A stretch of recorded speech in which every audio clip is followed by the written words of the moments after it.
anyways, about 300 years after the Noldor showed up in Beleriand, men came to Beleriand. So men actually appeared in the regions far to the east. Where's like Valerian? to the west of Middle-earth. So 300 years after they like went to Valinor? No, 300 years after they came back. When did they come back? What do you mean they came back? When the Noldor came back to Beleriand to fight Melkor? Oh, just like when Feanor and his crew did the thing. Yeah, 300 years after Feanor come back and did the thing. So like 300 years roughly after he died, right? Because that was pretty close soon. Basically. So 300 years. Pretty much. AF. After Feanor. Yes, after Feanor. Yeah, I need 300 years as fuck. I need simple, easy to remember mnemonics like after Feanor, not when the Noldor came to Banath mayonnaise plate. I don't know. They all sound the same. I'm fed up with Tolkien now. I hate this man. So the men started coming in, and they got caught up in the war because everything is caught up in this war. The dwarves are in this war, the elves are in this war, everything's in this war. They just showed up and they're just like, hey, we die a lot sooner than everyone else. And they're like, welcome to the war. And they're like, no, we kind of wanted to not be, actually, because we already have a pretty bad life expectancy. Yeah. Oh, but didn't you know death is the gift for men? Is it? Yep. So Melkor is Santa. That's a terrible, terrible way of saying it. Because yes. he gives it left and right. Literally left and right. No, that's Sauron. I watched the intro to Lord of the Rings. It's just so satisfying to see them get ragdolled.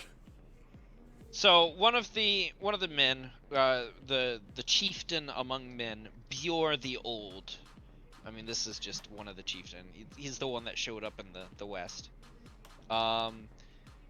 So they showed up and they kind of side a little bit with the Grey Elves, but they're their own people, and unfortunately they were corrupted by Morgoth as well, but they also were pretty strong and beat the shit out of Morgoth as well. So he was kind of scared of them. The men? Huh. Huh. Yeah, the men. Morgoth And just not seems like just he was the men, scared of but the anything women that and the moved. children too. Yes. Was he scared of every man or just like a lot of? Was it like not all men? It's hashtag not all men. No, yeah, So- Melkor scared of hashtag not all men. It's like, yeah, a lot of people are scared about that.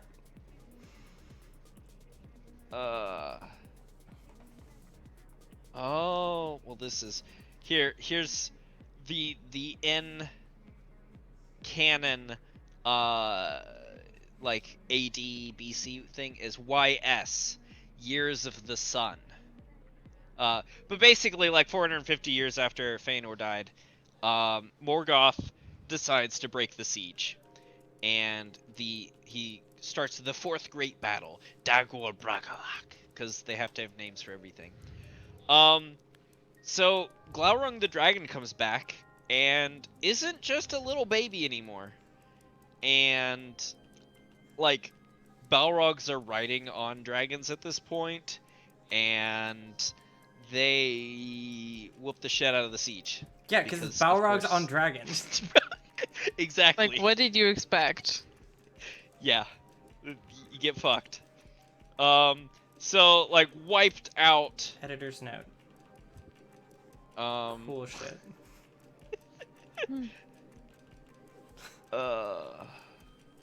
Trying to find the right. Oh, where is this?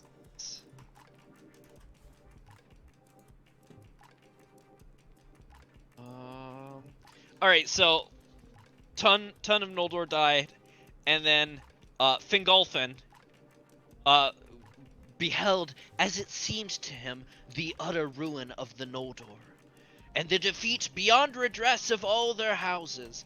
And basically, he was super angry and sad and despaired, and he got on his horse, and he rode forth by himself, and none could stop him, straight into Angband. And he blew on his horn and smote upon the doors, and challenged Morgoth to come forth to single combat. Okay, this one's the actual cool fight. This is the only time I like Fingolfin. And Morgoth came. And this was the last time in those years that he passed the doors of his stronghold. And it is said that he took not the challenge willingly, for though his might was greatest of all things in this world, alone of the Valar he knew fear. The others could not be scared. But like, he couldn't deny the challenge in front of all of his, army. So he went out, and he came out in black armor and stood before the king like a tower, and Fingolfin drew his sword Ringle that glittered like ice, and Morgoth hurled his hammer, Grond, the hammer of the underworld, and they fought each other, and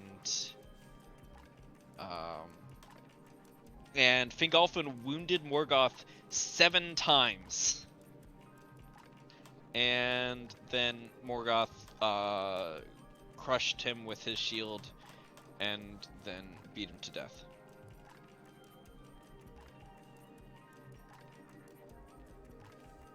I mean, did you expect him to win? No. But, I mean, like, it's one of those, no one expected him to win, but no one expected him to wound Melkor 7 times. Yeah. So, yeah, and like, at the very least, I think he struck fear into the heart of Morgoth of what mortals are capable of. Yeah. He wounded him 7 times, and then in his dying strength, slashed his foot, maiming him perpetually. Ooh, So a permanent wound. Yeah. I forgot about that. The 7 wounds never healed, and he became lame in his left foot. Oh, and right as he was about to break his body and throw him the remains to his wolves, the king of the eagles, Thorondor, came down and rescued the body, gouged Morgoth's face with his talons, and carried it back to Gondolin for burial. So wait, is Melkor blind now? No, but his face forever bore the scars of his talons. Just Morgoth's bad day. Yeah. That's why he doesn't leave his house again. So like 16 years later... I mean, that's fair, I don't leave my of... house and no one scarred my face. 16 years later, a bunch of Noldor and men tried once again to defeat Morgoth, and they got all these people together, and they went to fight, and they got whooped. Because the dragons and Balrogs. Yeah. And then we get to talk about the 2 stories dealing with individuals and with the relations between men and elves, because they fucking. And Kristin gets to talk now. Alright, hold on. I get to talk? Yeah, you have like 45 minutes to get through Baron and Luthien, Turin, Turambar, and then I'll finish up with Gondolin and I don't Morgoth. remember that second one.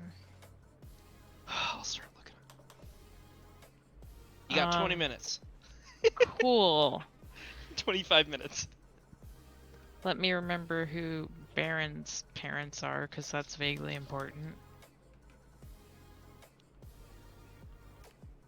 So this is a different story completely?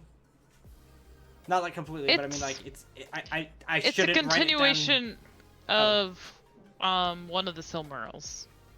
Okay. You remember those? The Yeah, Silmarils? so it's The thing the related book to is that, named after. but I'm not going to write it down on the same timeline because it's not really relevant to the war or like Morgoth It's getting a hurt and like it's stuff a like little that. bit, but yeah, I'd create a separate thing. And what's the story called? Beren and Luthien. Beren Luthien. Beren and Luthien. And they're just descendants of Beor the Old. Oh, is that all he was? Yeah. Because I thought he was like separated from his party and wandering around. And... Yeah, I mean, there was some of that. But Luthien is the daughter of Thingol and Melian. And because this is a book of a culture's history, she can only be significant if she's the most pretty that ever existed ever, and so they talk at great length about that because, you know, that's important. Seems like there's a lot of characters who are the most beautiful that have ever existed ever. Yeah. But Beren was separated from his army. He's mortal, and she is half elf, half Maiar. He was separated from his group. He was off to run an errand or something, and then Morgoth's minions attacked his party and killed them all. But since he was away, he wasn't part of that, and it included his father, so he was angry about that. And he wandered around kind of aimlessly, grieving for a while. And then And you said, ended up... What did you say about Luthien? She is... Pretty. Oh, yeah. Yeah. You said what type of being is she? She is half elf and half Maiar. She's Thingol and Melian's daughter. And thus lives in Doriath, the force field place.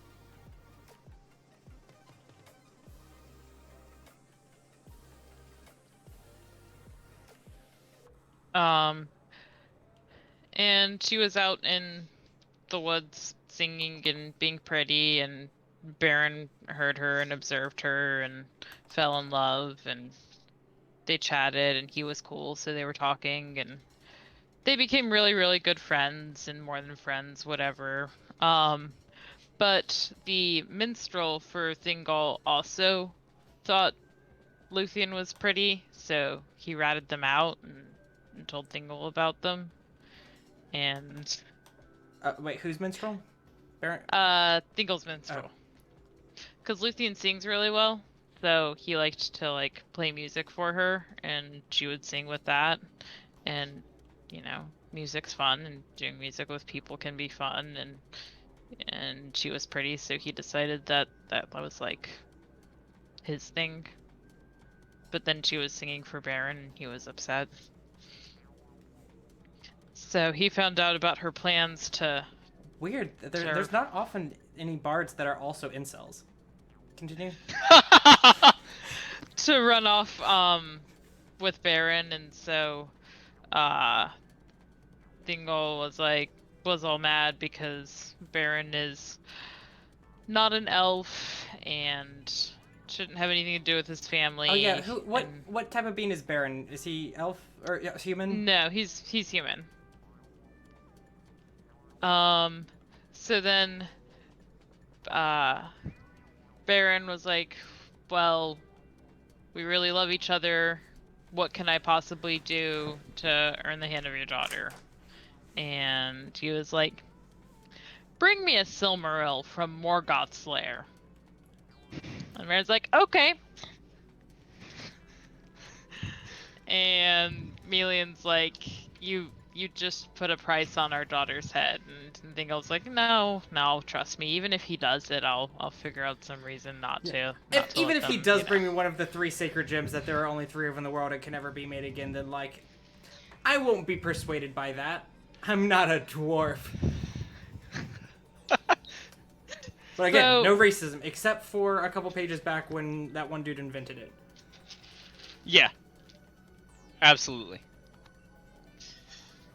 So Baron's quest is now to go and get a Silmaril and bring it back and give it to Thingol so that he can marry Luthien. And I'm trying to remember. There's a lot of going back and forth, and I get it mixed up when I try to remember the story. That's how I feel about the entirety of the Silmarillion by J.R.R. Tolkien. There's a lot of going back and forth, and I get very planned confused this, and when I I knew think I was about going to it. be talking about it. I would have like written down bullet points of what happened. I know he goes and he gets into Angband, sort of. Oh, and he gets some other Noldor to help him. He gets Luthien to help him. Well, Luthien helps him, yes, but that's not, the original plan. Luthien saves him when he gets caught. Yeah. Because he goes and he meets up with some other people who are under the Silmaril oath, and so they're like, oh, He's well. like, hey, you know how you guys are supposed to bring the Silmaril back to, like, you and your friends? And they're like, yeah. He's like, will you help me if I say I'm going to bring it to someone else? And they're like, sure.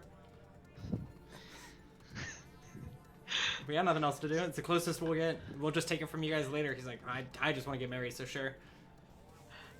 Yeah, I mean, sort of. Like, they had some hesitations, but their plan was sort of to just, like, help him get it and then deal with it once it was in their possession.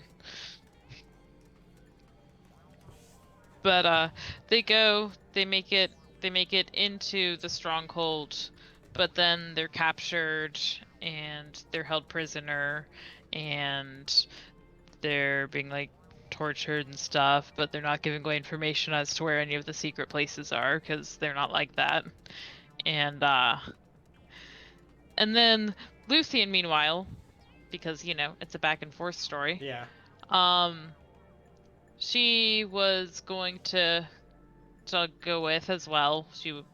Baron didn't know that, but she was. But then again, stupid barge, her figured out her plan and ratted on her again, and so Thingol tried to Rapunzel her, but you know how Rapunzel goes, so she grew her hair really long and climbed down it herself and Wait, ran off. this is different than what I remember Rapunzel being.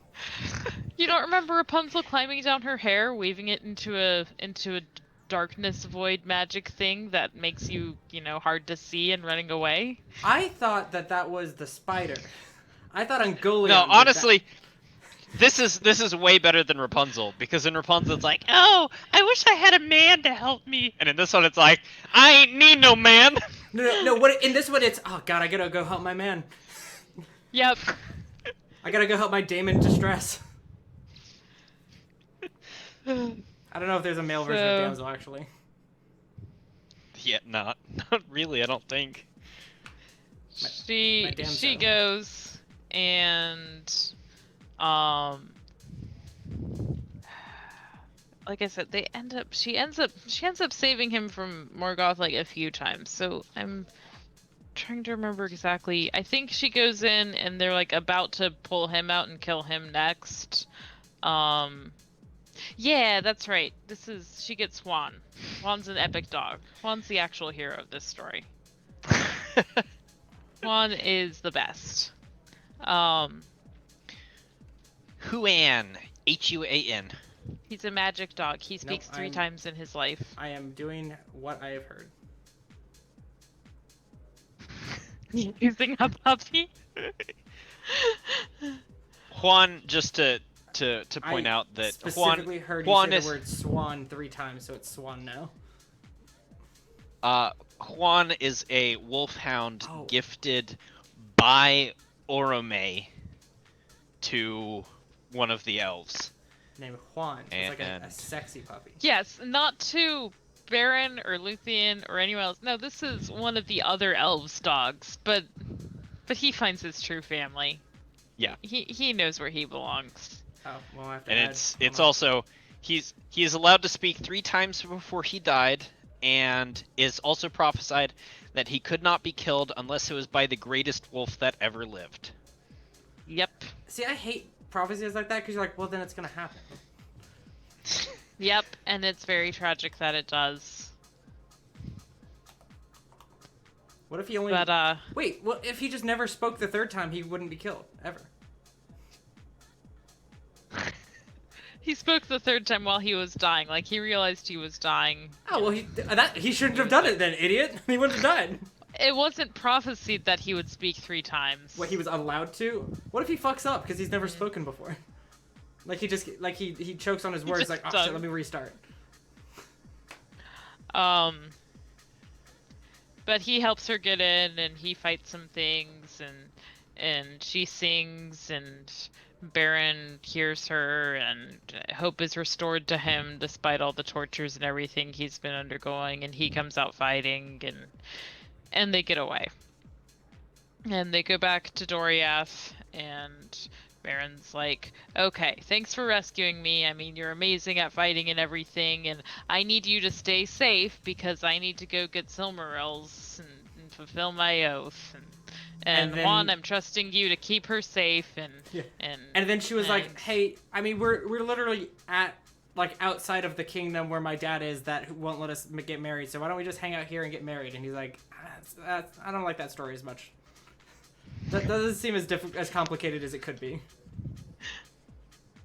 Yeah, in fact, the book even talks about that, how he, and he considered just, living secretly married, being away from family and all that. I mean, if they go back but to that she was city, so pretty, he had to not take her away from her people, even though she didn't want to be with her people. Yeah, okay. He had to. You know how this fucking turns out when you try to not like oh well we won't kill this lady's husband even though she says he wants him to die. We'll just say he has to follow the rules or die. Oh well, he did try to kill his son and ended up killing his wife.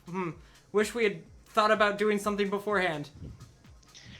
Oh no, because it's elves never kill elves. Oh shit, we've done that before. Yep. Like okay, here's the thing. Feanor did not kill the first elf, but he did threaten to kill the first elf. He didn't really know what murder was, but he was ready to commit it.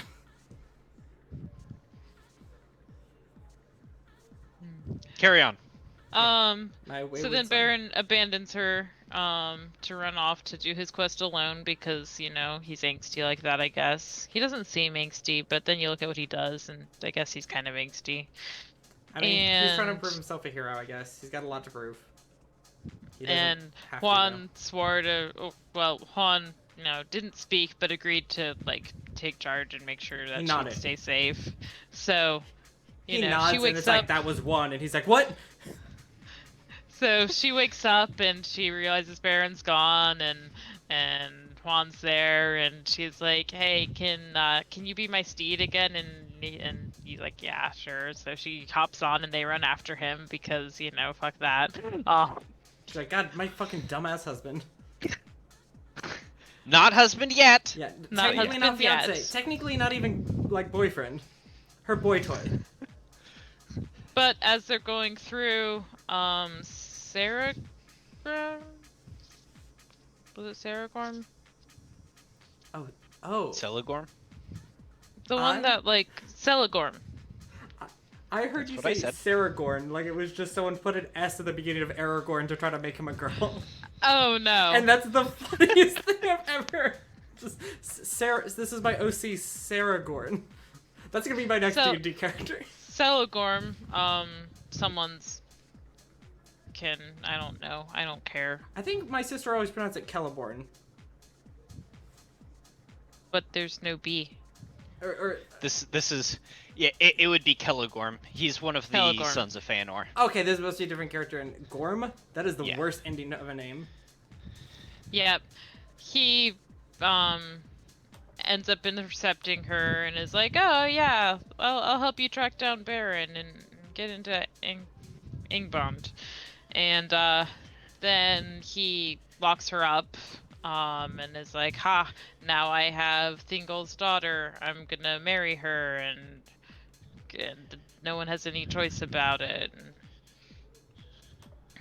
But, she's Luthien, she escapes, she finds a way. She and Juan get out. Luthien finds a way.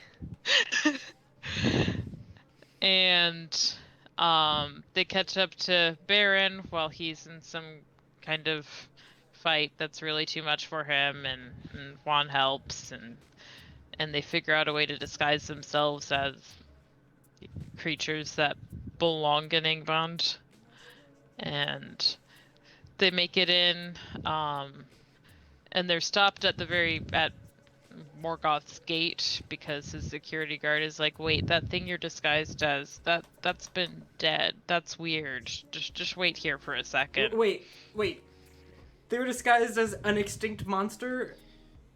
No, they disguised as like a particular monster. They're like, oh yeah, I'm they like disguised as Sauron, but Sauron was dead, sort of thing. Yeah, I mean, Sauron wasn't dead, but like I disguised. Our bad that we disguised ourselves as like Jean Valjean the wolf. We had no idea that wolf had died. It's weird that he had that we found his name tag and just thought he was still alive. You know, it's not our fault.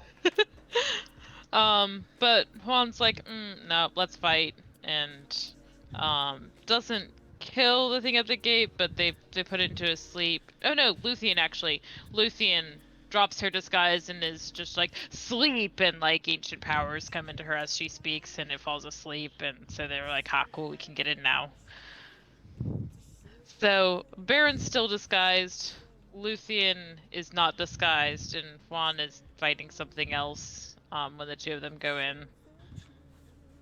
And Baron sneaks in. They go into Morgoth's throne room, essentially. Baron sneaks behind some furniture and hides, and Luthien's like, I am Luthien, daughter of Thingol and Melian, and I'd like to sing for you like a minstrel.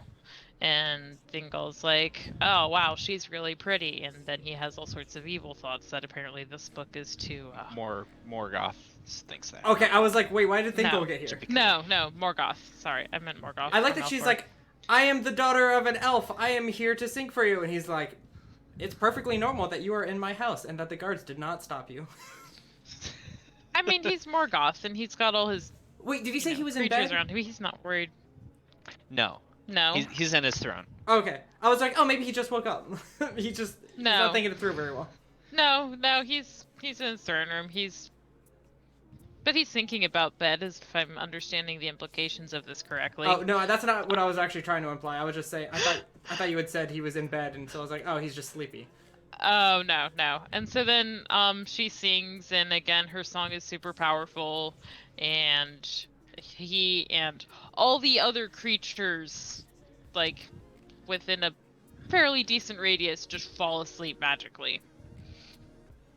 And so he falls asleep, and Baron levers out one of the Silmarils from his crown, and briefly considers, like, trying to take more, because, you know, why not just bring all three back? But when he pulls the one out, it, like, makes a scraping sound, and it almost wakes Morgoth, but doesn't actually. And he's like, never mind, we need to get out of here. What a fucking... he didn't just steal the crown? I mean, dumbass? Not quite true. So he cuts one out just fine. When he attempts to take the second Silmaril, because he gets greedy, then his sword snaps, and a shard flies off, cutting Morgoth's face, and Morgoth starts to wake up. What the fuck? That is the silliest set of circumstances. See, this is... And it's a named sword. I think this is actually... Isn't this the broken sword that, I don't fucking know. Aragorn ends up being hell no. No, that's Isildur's broken sword. Yeah. Oh, no, okay. That's it. They make a point of naming it, so... That's 3,000 years from now. Yeah, here's the thing. Tolkien just names everything that he can. It's 3,000, as if that matters. Yeah, John... Here's how long from now things come back. John, Gandalf is that old. Kristin, everything that exists at this point, except for the actual people, are about to be underwater. Oh, it doesn't get saved. Is it about to be the Age of Aquarius? The Age of Aqualon. So, okay, back to my other question though. Then... Why didn't he just take the crown to begin with, instead of trying to pry a Silmaril out of it? It's heavy? Not if a dude's wearing it on his head. Can't be that heavy. Morgoth is a god. So what did he make it out of? That's so heavy. Morgoth is described as being like 3 times as tall as the Fingolfin, this tall ass elf god or elf man, elf Wait, king. well then how did Like, he take the Silmaril out of it if it's 3 times taller than him? Because he's he asleep. climbed up on the throne, and yeah, he got a ladder. He had time. Everyone was asleep. Well, then he had time to steal the fucking. I'm so mad. He could have just taken the whole thing. It's a crown made out of pure iron. Yeah, exactly. He's carrying a sword made out of pure iron. Yes, a sword, small iron. Crown, big iron.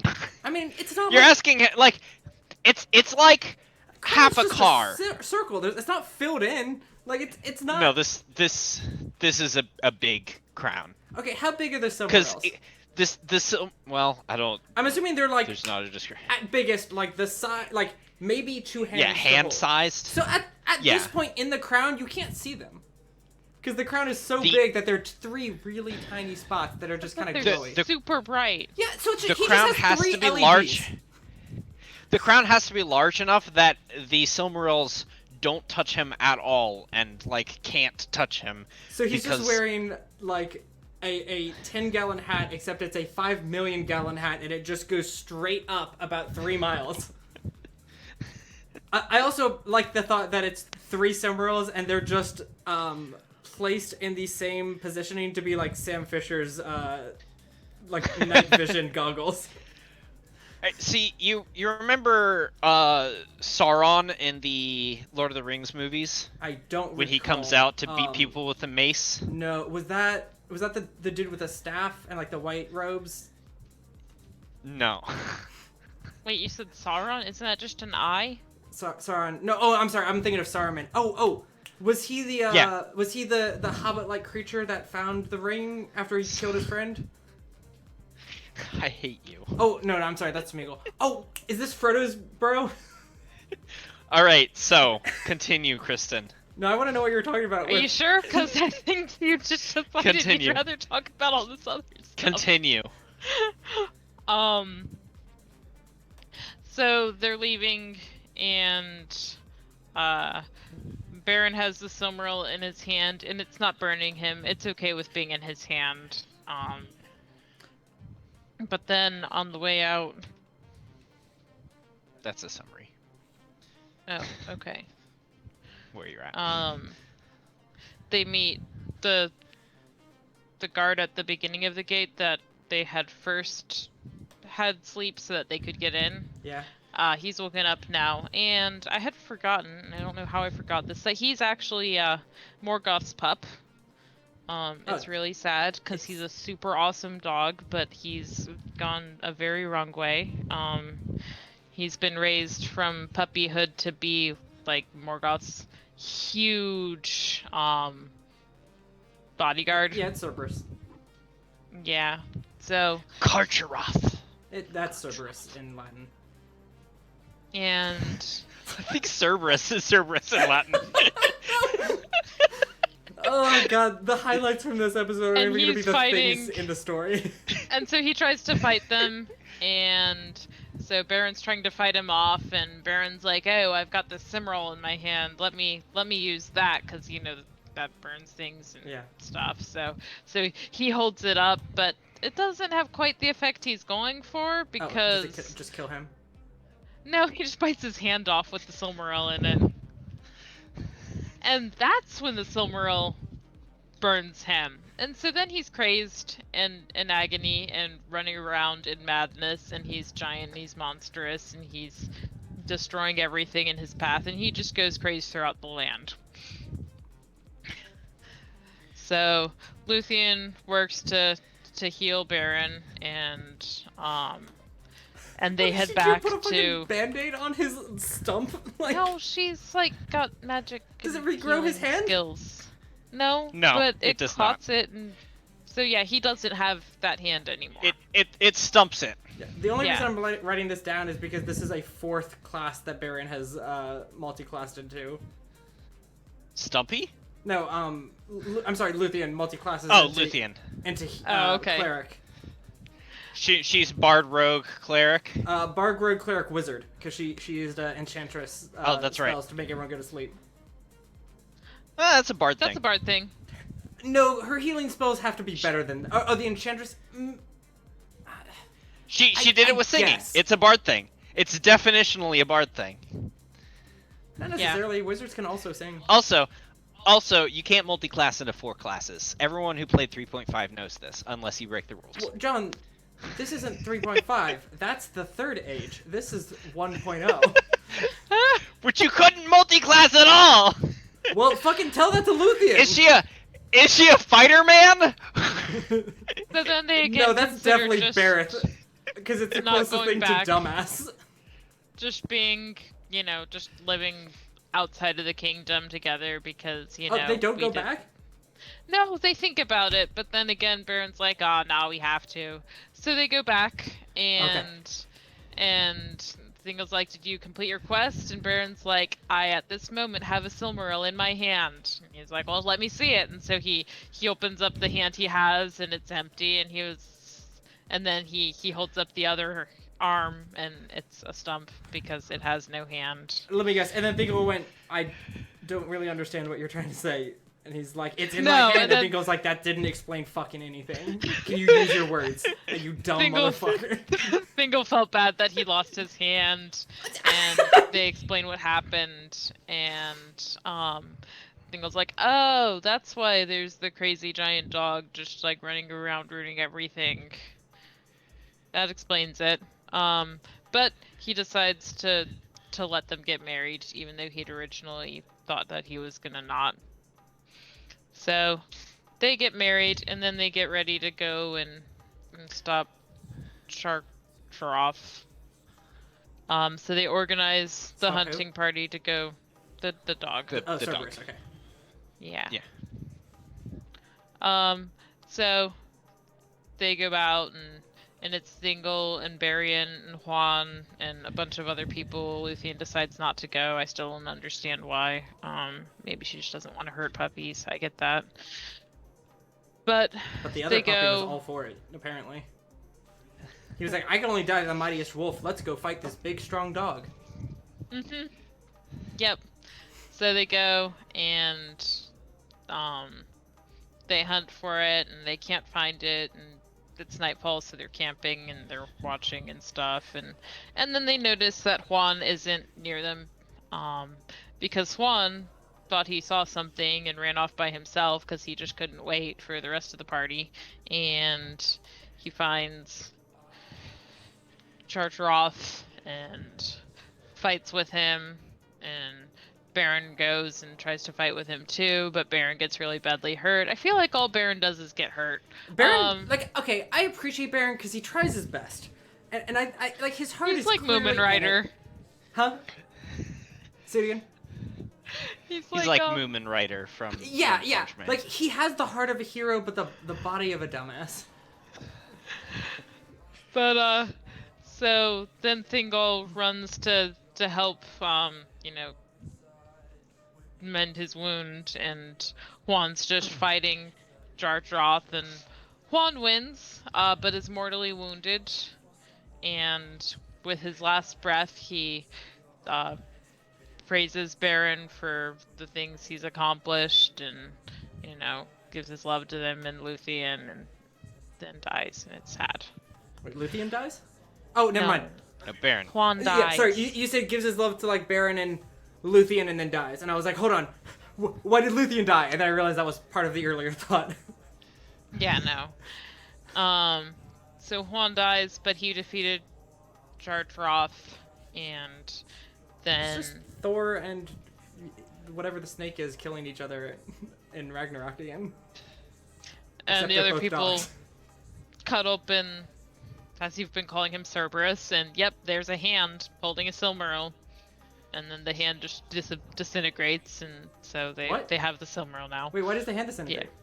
I don't know. It just says it Stomach does. acid. It took a while. Wait, Oh. but it apparently something to dissolve in the stomach, according to John, is that it is perfectly pristine until it has been in the acid long enough Yeah. to deal full hit points damage, at which case it instantly disintegrates. Correct.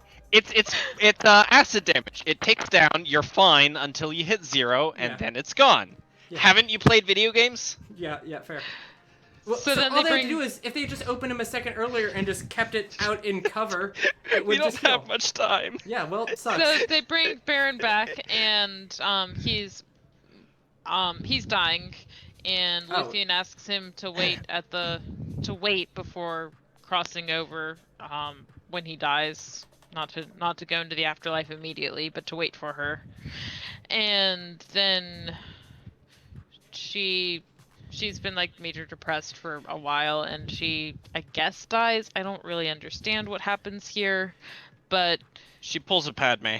yeah, basically. And she pleads with, is it Mandos directly? Yes. Yeah, Wait, she how does she pleads with get to Mandos. Wait, when they die, do they go to So Valinor? when elves die, their souls go to the halls of Mandos, which are in Valinor. It's What Hell about- 1.0. What about Feanor Dad? He went to the halls of Mandos as well. Yeah, And he just All elves, when they die, go to the halls of go to the Mandos. halls of Mandos. But they're just souls at that point. You can't really. I guess, but interact it's like with them. it's weird that But they're apparently like, she can sing, because she sings for them, and they're touched because her song is really beautiful and her sorrow's been really great, and they're like, maybe we can get an exception. And so they talk to their manager, and the manager is like, yeah, since Baron's a man, we cannot take away the gift of Iluvatar of death. But what we can do is either we can put you with the Maiar, since you're half Maiar, and you can just be happy by being that and forget all about your life here.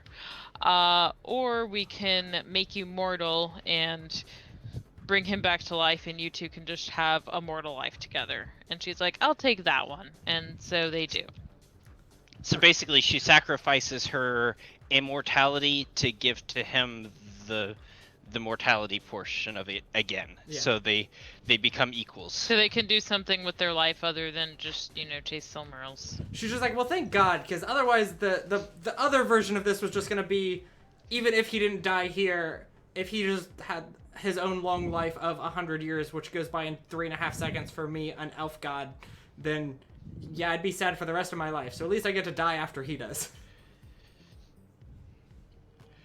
Oh, and Also, cool. So They bulleted Odysseus and Eurydice. so they actually get sent back to Middle Earth alive, and they kind of chill there until they die. Yeah, they just have an actual normal life where Melkor doesn't fuck with him. Finally. Yeah, but also they have a Silmaril, so that's cool. Yeah, Yeah. they're the best of this story in that they just ended up with a Silmaril and nothing bad happens to them anymore. Fun fact about that Silmaril: eventually it gets taken and put into the sky. It becomes the star Erendil, which is the one that Frodo has a file of the light of.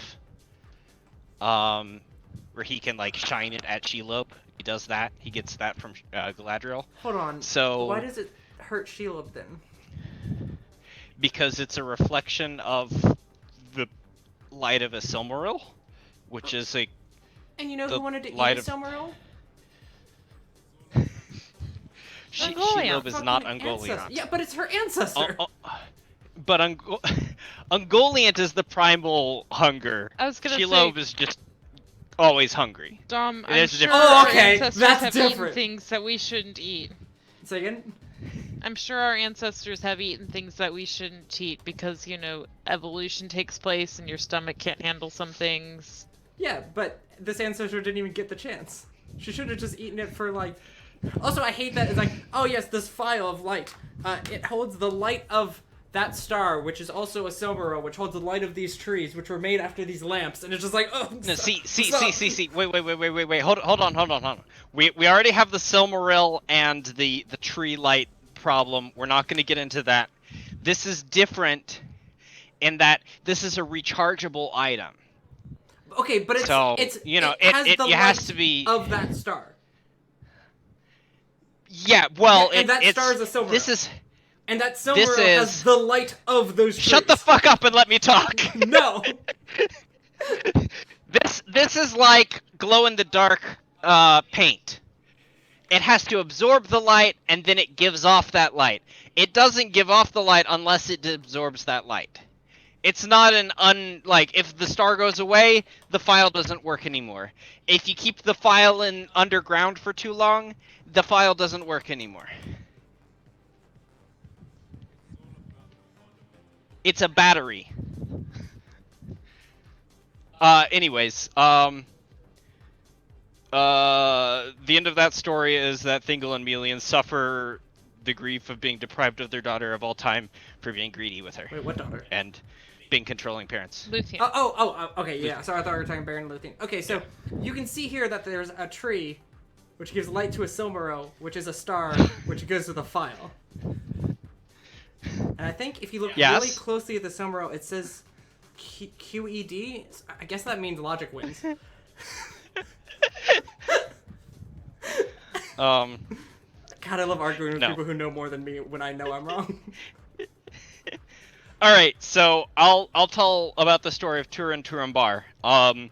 This story is a story filled with sorrow and grief. It's a lament of man.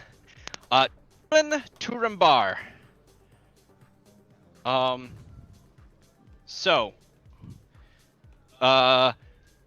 Turin's daddy is captured at one of the battles, and because his dad was like strong, Turin's dad, and because his dad was like strong and stuff, Morgoth places a curse on his family, and then Turin suffers bad luck for all of his life, and he's a really courageous man who tries to do hugely heroic things, but he is the unluckiest man alive.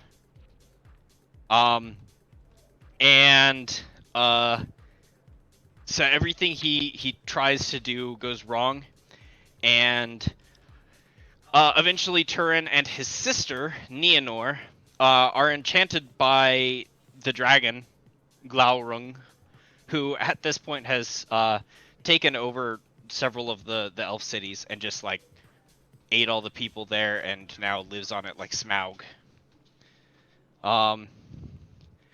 So they Glaurung enchants the two of them, and because of it they forget who each other is, and they fall in love and they make babies because it's got to be sad and stuff, and that's not cool, and they wouldn't want that. And then eventually Turin kills the dragon, and with that his spell is lifted, and they both realize what happened and they kill themselves. Pretty much the entire story is a downer. It's like if you've ever read what's that shitty book? The Series of Unfortunate Events. No. The one by the guy who did the Charles Dickens novel. What's that? There are many Charles Dickens novels. The one that's vaguely autobiographical. Night Before Christmas. David Copperfield? Yeah, it's like David Copperfield, where like things look like they're gonna go good for any amount of time and then immediately go straight to hell. Did it ever look like it was going good when they amnesia'd and committed an incest? No. That's when it starts really going downhill. I thought you were considering that part of the things look like they're going good.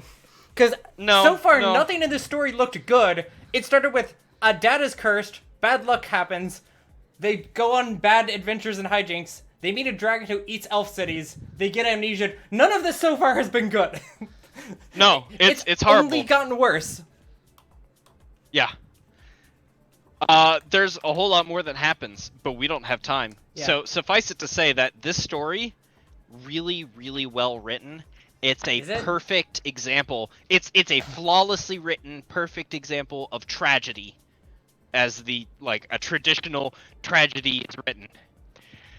And it sucks to read, so we're skipping it, except for the stuff that we mentioned. It's a good example of tragedy because when you read it, you wish you didn't. Yeah, reading it is a tragedy. So it's like Twilight. Haha, got it. So got him. Pretty much all the elf kingdoms have fallen at this point because Morgoth is just stronger and stronger now. Like, the last 2 times they tried to attack him, he whooped their ass. Really? Because last So time they there are, fought him, they mortally wounded him 7 times. no, there was a time after that where he came out and World War V, I guess. like when the men came out and helped and then got whooped as well. That was 150 years before Feanor, or before the mortal wounds though. That wasn't the last battle, I don't think. Anyways, Elf Kingdoms are getting whooped. Gondolin's really the last bit that's around, and Turgon has a daughter, Idril, and Maeglin, the son of the Dark Elf that got thrown off the thing and killed his mom and stuff, really has the hots for Idril. Problem is that they're like first cousins, and that's not okay even in weird Elfland where everyone's related. And so Maeglin really has the hots for them and gets corrupted by Morgoth and betrays Gondolin to them. And the last minute before it's destroyed, Idril and her son from her actual husband, Arundel, escape. Arundel had married Elwing, granddaughter of Beren and Luthien. So they got around. They had some more babies. Beren and Luthien had 2 kids, or had kids, and their kids were, one of them was Elwing. Elwing married Arundel, and Arundel and Elwing inherited the Silmaril, and with it, they, all the Elf Kingdoms are fucked now. Arundel and Elwing take the Silmaril and flee across the seas back to Valinor. And they come back, and they take it to the Valar and say, all of our ancestors fucked up. Everything that ever happened over there was a mistake. Would you come and fuck Morgoth up? Here is the Silmaril. We're freely giving it back to someone else. And that's what really breaks that's what, because like the Valar had said, no, we're not going to help because y'all are greedy, and y'all have like deliberately said that only you can have the Silmarils. You're not willing for anyone else to have one. So these are people descended from Noldor and are freely giving a Silmaril to someone else. They're like, wow, you inherited your parents' sin, but apparently not their greed. It's almost like we should have punished you for something that they did. Anyways, we're not going to learn anything. We're not going to improve, but we will help you this one time. So the Valar come across, all of them. All of the Valar and all of the Maiar come, and they just wage war across Beleriand. And it doesn't last long. This is not like and 20 years past, or 2,000 years past. No, like, they show up and day 1, they're at Morgoth's gate, and they break down the gate, and they go in, and they crawl in there, and they grab Morgoth's ankle, and they beat him around like Thor in the first Avengers movie.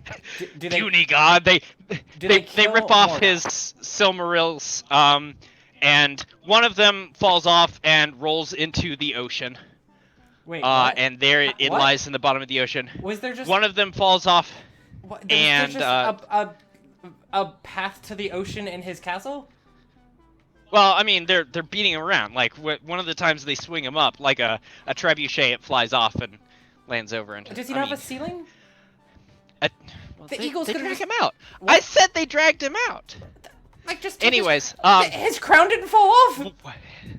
I'm getting to think one it was of them glued on.